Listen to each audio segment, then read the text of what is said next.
Pero pagkain mo, hindi mo na ako magtitinda. Busy yung nanay ko. Nay. Kaya lang ako nagtitinda na ako kasi nga, may trabaho. Kaya malakas ako. Pero ang MP dito. Ano, malakas ako sa MP kaya sinabihan siya, bigyan mo lahat. Mainit ang ulo nito. Mainit ang ulo sa akin nito. Kaya binakati ka. Kaya naman ang bumugulong sa katawan. Ako, yari ako dito. Bakit ba yun?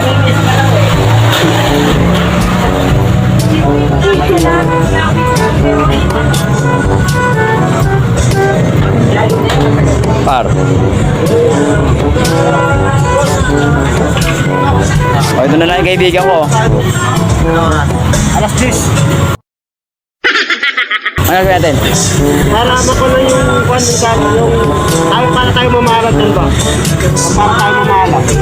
Kasi pag hindi tayo pumunta daw bukas, sarado nila dyan, lagyan nilang pangbuhay. Wala na tayo barangay, wala na tayo kwan. Wala na tayo bayan. Sabi ko nga, tingin na naman kami ng natin eh. May baray dito. Sabi niya. Sabi niya, kasi pag, kasi nalaman ko, pag kumuha kami ng